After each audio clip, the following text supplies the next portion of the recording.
베드로와 요한 사도가 성전의 아름다운 문 앞에서 구걸하고 있던 나면서부터 못 걷는 사람을 고친 후 솔로몬 행각에서 설교하고 있었습니다.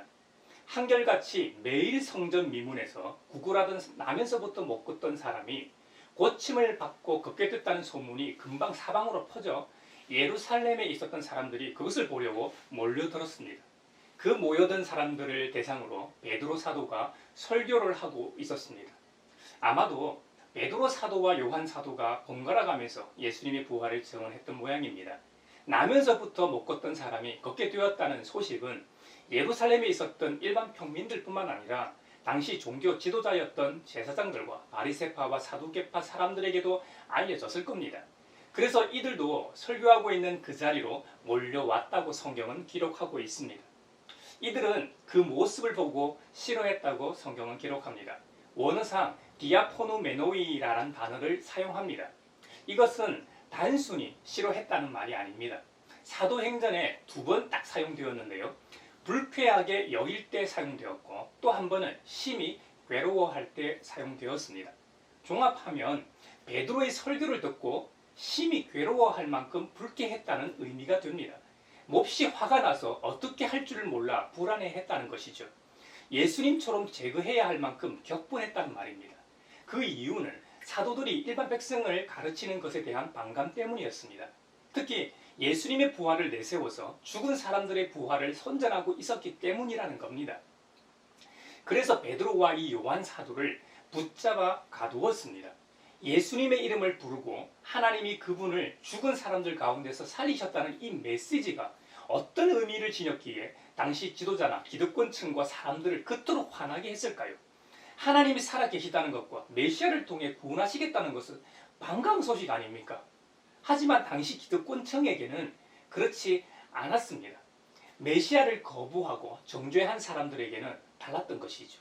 특히 하나님의 율법과 정의, 하나님의 백성의 삶을 관리하는 핵심 기관에서 자리를 차지하고 있는데 이 새로운 메시아, 즉 예수 운동이 자신의 자리를 가로채어 자신의 권력과 기득권을 위축시키니까 뺏으려는 위협으로 느꼈기 때문에 반가울 리 없었습니다. 이것을 이해하려면 반대 세력이 무엇을 믿었는지, 예수님의 부활 소식이 실제로 무엇을 의미했는지 생각해 보아야 합니다. 솔로몬 행각에서 설교하고 있던 이 베드로와 요한 사도를 잡아 옥에 가두었던 사람들이 누구입니까? 그들은 성전 지도자 계급, 특히 예수님의 부활을 부인하는 사두개인들이었습니다. 성전 경내에서 직무를 맡은 자들을 가리킵니다.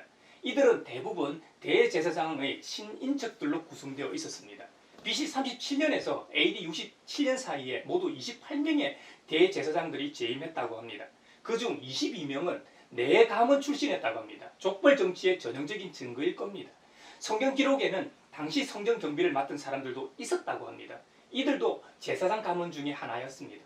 서열상 대제사장 다음에 위치하였는데요. 성전 경내의 질서를 유지하는 이 경비병들의 지도급이었다고 이해하시면 됩니다. 예수님을 체포하는데 이들이 동원되었던 것이죠.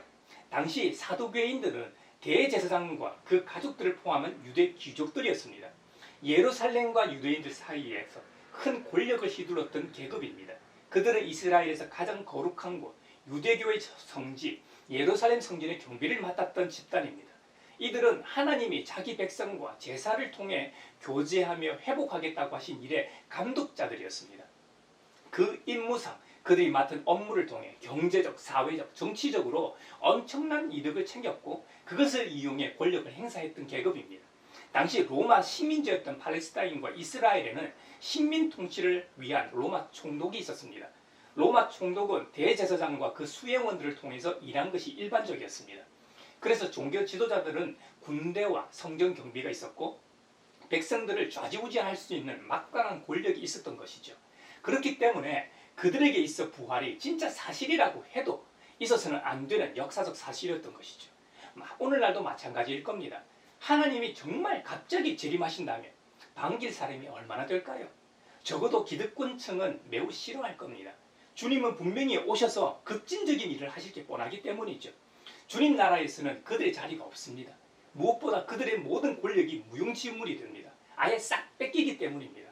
사두개인들은 부활을 믿지 않아 반대했다면 반대로 바리새인들은 그 부활을 이용해 자신들의 정치적 야욕을 드러내고 사두개인들에게 밀려 권력 중심부에서 멀어져 있었는데 다시 권력을 잡을 좋은 기회로 이용했을 겁니다. 이들이 믿었던 부활이라는 것은 하나님께서 우리에게 허락하신 부활의 의미가 아니었다는 말입니다. 그러므로 당시 종교 지도자들을 진정으로 화나게 하고 위협했던 것은 단순히 예수님이 죽은 사람들 가운데 살아나셨다는 부활이 아니었습니다. 베드로가 죽은 사람들의 부활을 설교하고 이 혁명적 교리를 예수님을 통해 그들이 죽인 예수님의 이름으로 선언한 것이 화근이었습니다. 베드로는 예수님이 부활하셨다고만 말한 것이 아니라 이것이 바로 하나님의 궁극적 회복의 시작이자 그 징조라고 말하고 있는 것입니다. 그 자리에서 믿는 사람이 무려 5,000명이나 늘었습니다. 베드로의 설교를 듣고 그 자리에서 믿은 3,000명, 5,000명에게는 기다리는 소식이었을지 모르지만 대제사장과 사두개인들에게는 아주 좋지 못한 소식일 수밖에 없었던 거죠. 베드로는 바로 이런 예수님을 당신들이 십자가에 못 박아 죽였다고 주장했기 때문에 당국의 미움을 샀던 것이죠. 예수님이 죽도록 여론을 조작하고 증거를 조작했기 때문입니다. 살인자요, 폭도였던 바라바를 놓아주고 예수님을 십자가에서 처형하도록 모든 계획을 세웠기 때문에 묻혔던 사건을 들추어내는 베드로와 요한 사도도 죽여야 했을 겁니다. 요즘 이 사회에서도 일어나고 있는 일들입니다. 아니, 아주 오래전부터 관례적으로 해왔던 조작들이 이 사회의 성숙한 시민들로 인해 그 더러운 짓거리들이 드러나기 때문에 알려진 것이겠죠. 사내들인 공예의 대부분의 회원을 차지했던 이 사두개인들이 바라는 것은 오직 하나, 그 사회가 지금 그대로 현상 유지되어 그들의 이익이 줄어들지 않게 하는 것이었습니다. 그 당시 장로로 존경받던 서기관들도 역시 마찬가지였습니다. 새로운 변화를 싫어했습니다. 더더욱 혁명이나 변혁은 아주 싫어했죠. 성경은 증언하기를 사도들의 말을 들은 사람들 가운데서 믿는 사람이 많았다고 합니다. 심지어 그 수가 무려 약 5,000명이나 되었다고 합니다. 정말 놀라운 일이죠. 얼마 전에만 해도 자신들이 죽인 메시아를 이제는 믿게 되었습니다. 그것도 주님의 제자들의 설교 몇 마디의 마음에 찔려 회개하고 믿었다는 겁니다. 이건 사람이 하는 일이 아닙니다. 이것을 성령의 역사라고 하는 겁니다. 창조 때에 운행하신 성령 하나님의 역사하심이 아니면 이와 같은 일이 일어날 수가 없습니다. 이튿날 유대의 지도자들과 장로들과 율법학자들이 예루살렘에 모였습니다. 바로 그 유명한 사내들인 공회에서 사내들인 재판이 열린 것이죠. 사내들인의 이 공회는 71명으로 구성되었는데요. 대제사장은 직권상 당연직으로 의장을 맡았다고 합니다. 이들은 로마의 식민 지배를 받고 있는 상황이었음에도 불구하고 모든 권한과 권력을 누리고 행사하고 있었습니다. 하지만 한 가지만은 하지 못했는데요. 이방인이 성전에서 자신들의 뜰 이외의 곳에서 범죄를 저질렀을 때는 제외하고는 사형 선고를 내릴 수 없었다는 겁니다. 한마디로 사내들인 공예에는 체포권은 있었지만 사형권은 없었다는 말입니다. 그래서 예수님은 체포 후 당시 총독이었던 빌라도 총독에게로 다시 헤롯 왕에게로 옮겨 다니며 재판을 받으셨던 것이죠. 그 당시 대제사장이 안나스였는데 안나스를 비롯하여 사내들인 공회의 주요 인사들이 모두 참석했습니다. 그들은 베드로와 요한 사도들을 가운데에 세워놓고서 묻습니다. 그대들은 대체 무슨 권세와 누구의 이름으로 이런 일을 하였소? 우리는 이 본문을 읽을 때 베드로 사도가 누구에게 말하고 있는지를 유심히 살펴보아야 합니다. 세상에서 가장 부유하고 지식이 높고 권력이 있는 자들에게 하고 있다는 말입니다. 여러분, 이 법정이 어떤 법정입니까? 예수님을 사형 선고한 법정입니다. 우리 구주를 십자가형에 죽였던 법정입니다. 그런데도 베드로는 그들 앞에서 전혀 희생될 죄인 같지 않고 오히려 그들을 심판하는 재판장같이 말하는 모습을 엿볼 수 있습니다.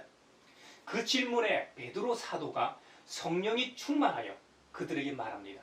사도행전 4장 8절에서 12절을 보겠습니다. 백성의 지도자들과 장로 여러분, 우리가 오늘 신문을 받는 것이 병자에게 행한 착한 일과 또 그가 누구의 힘으로 낫게 되었느냐 하는 문제 때문이라면 여러분 모두와 모든 이스라엘 백성은 이것을 알아야 합니다. 이 사람이 성한 몸으로 여러분 앞에 서게 된 것은 여러분이 십자가에 못 박아 죽였으나 하나님이 죽은 사람들 가운데서 살리신 나사렛 예수 그리스도의 이름을 힘입어서 된 것입니다. 이 예수는 너희들 집 짓는 사람들에게는 버림받은 돌이지만 집 모퉁이의 머릿돌이 되신 분입니다. 이 예수 밖에는 다른 아무에게도 구원은 없습니다. 사람들에게 주신 이름 가운데 우리가 의지하여 구원을 얻어야 할 이름은 하늘 아래에 이 이름밖에 다른 이름이 없습니다. 하고 답변합니다. 여러분, 베드로와 요한은 본래 제대로 배운 적이 없는 사람 아닙니까? 갈릴리 호숫가에서 매일 작은 배를 타고 그물로 고기잡이를 하던 어부 아닙니까? 예수님 공생의 3년 동안 예수님과 그를 따랐던 핵심 인물들에 대해 그 당시 핵심 권력자들이 정보원을 통해 이미 알고 있던 사실입니다. 그래서 베드로의 이 답변에 적잖게 놀랍니다. 베드로와 요한 사도에게 이 위해를 가하고 싶었지만 병고침을 받은 사람과 그가 고침을 받는 그것을 현장에서 목격한 사람들 때문에 아무 터집도 잡지 못했다고 성경은 기록합니다. 여러분, 베드로와 요한이 어떤 사람입니까? 이 땅에 오신 하나님과 3년 동안 함께 동고동락 동행하는 은총을 누렸던 자들입니다. 그것도 주님께서 기도하신 후 직접 뽑으신 12제자, 우리는 그들을 특별한 위치인 사도라고 부릅니다. 이런 특권을 누렸던 자들입니다. 그랬던 이들이 자신의 호언장담과는 다르게 예수님께서 십자가의 순환을 당하실 때 어떻게 했습니까? 모두가 예수님을 부인하고 제살자고 다 도망갔습니다. 그래도 베드로는 의리가 있었던지 겟세마네 동산에서 기도하다 잡혀가시던 예수님을 뒤따라갔습니다. 그런데 그도 그를 알아보고 고발하는 사람들 앞에서 예수님을 부인합니다. 그것도 다른 제자들보다 더 심하게 예수님을 저주하며 부인합니다. 며칠 전만 해도 죽음의 자리라 할지라도 예수님과 함께 하겠다고 하던 모습은 온데간데 없고 연약하게 짝이 없는 사람의 모습을 그대로 노출하고 맙니다. 그런데 지금 그들의 모습은 어떻습니까? 전혀 다른 사람이 되어 그 자리에 서 있습니다. 죽음을 전혀 두려워하지 않습니다. 그것은 그들의 의지가 아닙니다. 사도행전 4장 8절을 보십시오. 뭐라고 기록합니까? 그때 베드로가 성령이 충만하여 그들에게 말하였다. 베드로가 성령이 충만하였기 때문이라는 겁니다. 그래서 주님께서 부활하셔서 평화의 인사를 나누신 다음 그들에게 성령을 받으라고 말씀하셨던 겁니다. 성령님의 함께 하심, 성령님의 은총이 아니면 우리는 주님 안에서 살아갈 수 없는 존재입니다. 여건이 좋으면 우리는 믿음 좋은 사람처럼 행동하다가도 분위기가 조금 달라지면 제자들처럼 돌변하는 게 우리라는 사람입니다. 제자들의 이런 담대하고 당당한 모습은 성령을 통하지 않고서는 불가능한 것입니다. 주님의 말씀처럼 오순절 성령 강림 사건을 통해 제자들은 성령님으로 무장한 사람이 되었습니다. 성령 충만하지 않으면 아담과 하와도 넘어집니다. 심지어 이 땅에 오신 하나님이신 예수님과 함께 있었던 제자들도 넘어집니다. 그렇다면 우리는 얼마나 더 연약한 존재입니까? 그래서 항상 깨어 기도해야 합니다. 항상 성령 충만함 안에 거할 수 있도록 말입니다. 성령 충만하려면 주님의 이 생명의 말씀을 곁에 두고 읽어야 합니다. 그리고 그 말씀대로 기도해야 합니다. 그러면 세상이 달라 보입니다. 창조주 하나님의 시선을 가지게 될 겁니다. 아버지 하나님의 마음을 가지게 될 겁니다. 그럴 때 교회가 교회다워집니다. 그럴 때 세상엔 참 평화가 찾아옵니다. 그럴 때 더불어 살아가는 세상이 되는 것입니다. 우리 가양교회가 추구하는 것이 두 가지 있습니다. 하나는 주님의 말씀대로 선교 잘하는 교회입니다. 결과를 위한 보여주기식 선교가 아니라 파수많은 우리 교회와 선교 활동하는 현지와의 협력 사역이죠. 무엇보다 우리의 것을 이식하는 방식이 아닌 그들의 문화와 환경에 주님만 들어가시게 하는 방식입니다. 선교 주체가 우리가 아닌 현지의 그들이 선교 주체가 되게 하는 것을 추구합니다. 이 방식이 하나님의 선교라 저는 믿고 있습니다. 또 하나는 이 사회에서 살아가는 건강한 기독 시민이 되는 것입니다. 우리 교회도 교회에 출석하는 성도들도 모두 이 사회의 구성원입니다. 우리 교회는 이 사회의 구성원으로서 누구든 적대자로 대하지 않습니다. 모두가 하나님의 형상이 깨어진 존재요, 사랑이 결핍된 것으로 봅니다. 그들은 성령의 충만이 필요한 존재입니다. 그래서 우리가 먼저 성령 충만함으로 무장해야 우리 스스로를 죄의 유혹으로부터 방어할 수 있습니다. 그 이후에 그들에게 우리의 모습을 통해 주님을 전할 때 더불어 살아가는 세상이 될 겁니다. 예수님 믿는다는 이유 하나 때문에 우리만 특별한 존재가 아님을 자각하고 먼저 불러주심에 감사하며 건강한 그리스도인이 되어 사회 구성원으로서 시민으로서 살아가는 것을 목표로 하고 있습니다. 이럴 때 교회 이름처럼 아름다운 그리스도의 향기, 즉 생명을 살리는 그리스도의 향기가 되어 살맛 나는 세상을 만드는 교회와 그리스도인이 될 수 있을 겁니다. 요한 사도는 그리스도 우리 주님께서 우리를 위하여 스스로 자기 목숨을 버리셨기 때문에 이것으로 우리가 사랑을 알게 되었다고 요한일서 3장에서 선언합니다. 이와 같이 우리도 형제 자매를 위하여 목숨을 버리는 것이 마땅하다고까지 나아갑니다. 혹자는 어떻게 하면 그리스도의 발자취를 따를 수 있습니까? 어떻게 하면 그가 보이신 사랑을 보일 수 있습니까? 하고 묻습니다. 이 질문에 누가 확신에 차서 대답할 수 있겠습니까? 그리스도인이라면 누구나 때때로 의구심을 가지기 마련입니다. 자신의 믿음에 대하여, 신앙의 대상이 되시는 주님에 대하여, 이 세상의 불합리에 대하여 과연 자신은 참 그리스도인인가 등에 관한 의구심이 들기 마련입니다. 요한 사도는 그 의구심에 대한 답으로 사랑을 말합니다. 마음속에서 우러나오는 이웃에 대한 사랑이 있다면 그리스도의 사랑이 우리 마음속에 있노라고 확신할 수 있다는 것이죠. 여러 가지 죄를 의식하고 있지만 그래도 사랑을 의식하고 있다면 우리는 그리스도에게서 멀지 않는 곳에 있다는 겁니다. 그 마음에 사랑이 넘쳐 흐르고 그 생활이 봉사하는 마음으로 넘쳐 흐른다면 그렇지 않는 자들보다는 훨씬 그리스도에게 가까이 있는 것이라고 요한 사도는 말하고 있습니다. 좀 더 구체적으로 요한 사도는 그 예로 물질을 듭니다. 누구든지 세상 재물을 가지고 있으면서도 자기 형제 자매의 궁핍함을 보고도 마음 문을 닫고 도와주지 않으면 어떻게 하나님의 사랑이 그 사람 속에 머물 수 있겠느냐고 반문합니다. 일상생활 속에서 그리스도의 사랑을 보일 기회는 얼마든지 있다는 것이죠.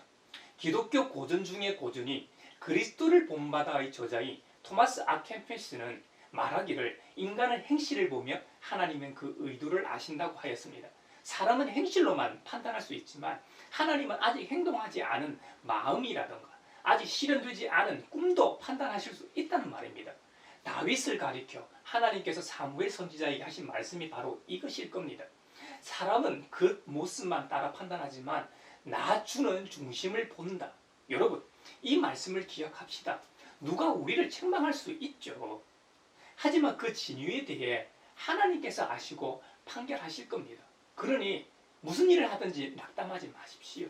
그리고 아마 이 세상에서 정신세계를 고상하게 강조한다고 해도 그 고결한 정신이 나타나는 것도 물질로 나타날 겁니다. 우리 주님께서 말씀하셨듯이 물질 있는 곳에 내 마음도 있다고 하셨는데 그 말은 정말 진리입니다. 그래서 초대교회에서 성령 강림 사건 이후 서로 물질의 나눔과 공유가 있었던 것이죠. 지금 교회에서는 이런 모습을 찾아보기 쉽지 않습니다. 물론 교회 예산의 일부를 구제에 사용하긴 합니다만 성경에서 말하는 것처럼 만족할 만큼은 아닙니다. 우리나라와 이 사회가 아무리 경제대국이 되고 복지제도가 잘 되어 있다고 해도 사각지대는 항상 있기 마련이니까요. 그것은 물질을 비롯하여 사람 냄새, 사람 향기일 겁니다. 외로운 이웃들에게 이웃이 되어 밥도 함께 먹고 대화도 나누고 함께 노래 부르고 기도도 하고 이런 모습이 교회의 모습 아닐까요?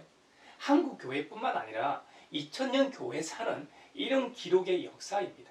개인 프라이버시가 강조되는 사회 분위기도 있지만 교회가 그런 존재로 인식되지 못하는데 문제의식이 있다고 봅니다. 가양교회만이 그런 교회라는 말이 아닙니다. 가양교회도 그런 교회가 되기 위해 달려가는 공동체입니다. 다른 교회도 그리스도인들도 그 목표를 향해 달려가야 한다는 의미입니다. 요한 사도는 우리가 하나님의 계명을 지키고 하나님께서 기뻐하시는 일을 해야 한다고 말하고 있는 것입니다. 하나님의 계명은 곧 그 아들 예수 그리스도의 이름을 믿고 그리스도께서 우리에게 명하신 대로 서로 사랑하라는 것이라고 강조합니다. 서로 사랑하라는 그 계명을 지키면 지키는 사람은 그리스도 안에 있고 그리스도께서도 그 사람 안에 계시다고 말합니다. 그리스도께서 우리 안에 계시다는 것을 주님께서 우리에게 주신 성령으로 안다는 것이죠.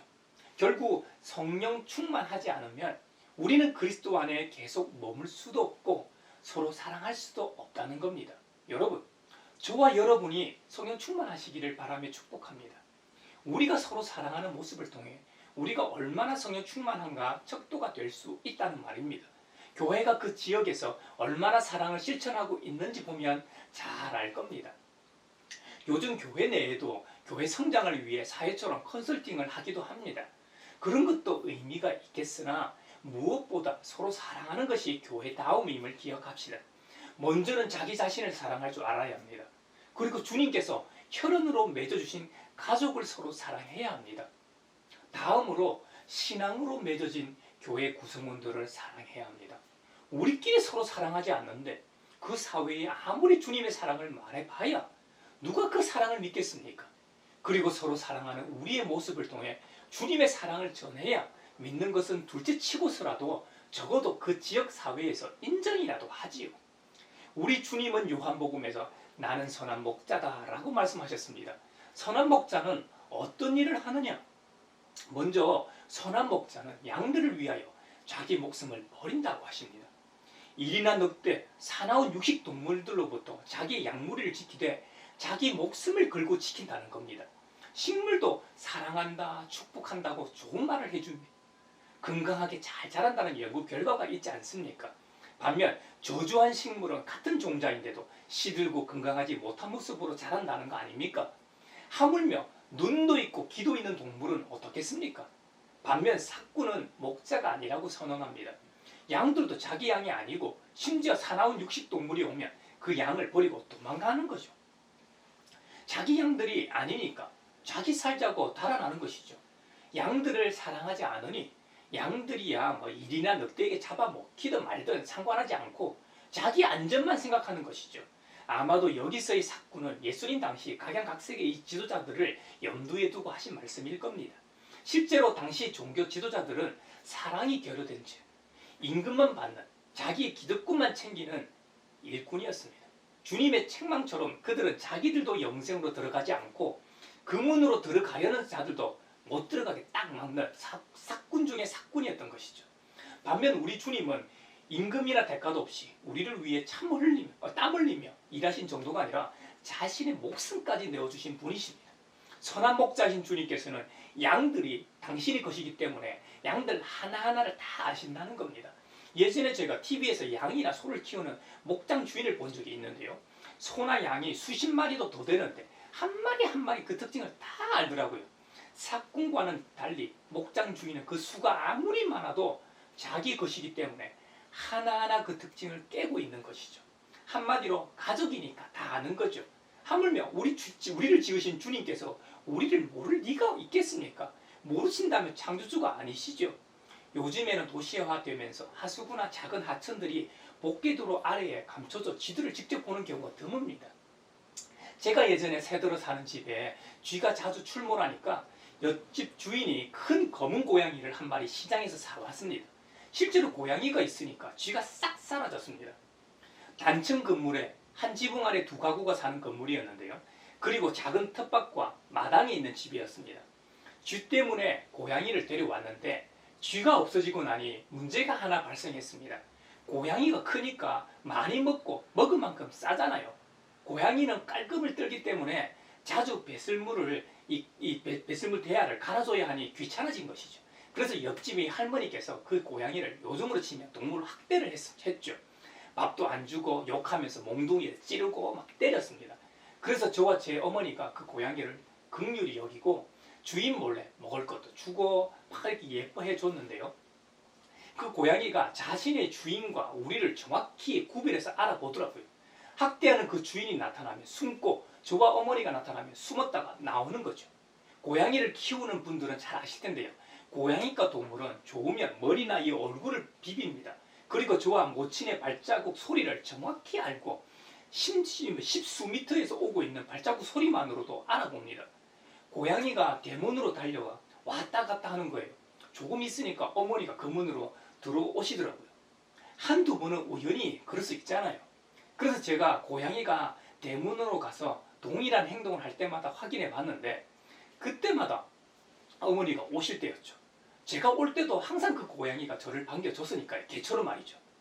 대문 안으로 발을 들여놓자마자 좋다고 머리 얼굴을 부비고 걸어 다니는데 이 다리 사이로 왔다 갔다 하고 땅바닥에 들어 누워서 그르릉 소리를 내며 애교를 부리고 심지어 눈을 지그시 감고 웃기까지 했습니다.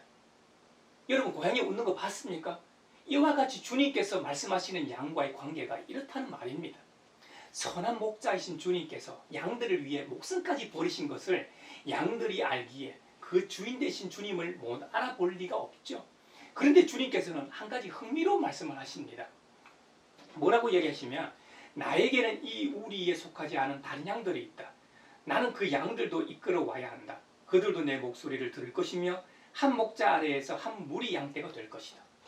여러분, 이것이 우리 주님께서 이 땅에 오신 목적입니다. 누구도 예외 없이 구원하시려는 보편적 구원 말입니다. 물론 주님은 모든 것을 아시는 분이시기 때문에 예정된 그들이 누구인지 다 아십니다. 주님께서 이 땅에 오셔서 십자가 순환을 당하시고 약속하신 3일 만에 다시 부활하실 것을 아신 것만큼 주님께 속할 이들이 누군지 누가 택함 받았는지 정확히 알고 계시죠. 하지만 우리는 아무것도 알지 못합니다. 누가 우리의 그 구원의 기쁨에 참여할지 안 할지. 그러므로 주님은 우리 교회와 그리스도인들을 통해 이 일을 이루기를 원하십니다. 선교 명령은 교회의 최고의 사명이요 그리스도인에게 있어서도 최고의 명령이요 사명입니다. 교회 안에서 하나가 될 유대인 성도와 이방인 성도를 말하고 있는 것일 겁니다. 이와 같이 오늘날도 교회 안에서 남녀노소, 지위고하를 불문하고 하나 될 수 있다는 의미일 겁니다. 피부색, 그 사람의 출신, 배경 등과 상관없이 모두가 한 가족이 되는 것 말입니다. 우리 주님 외에 다른 이름은 안 됩니다. 다른 이름은 없습니다. 주님의 이름 위에 세워진 교회 안에서 하나됨을 실현하지 못하면 이 세상 어디에서 하나됨을 구현할 수 있을까요?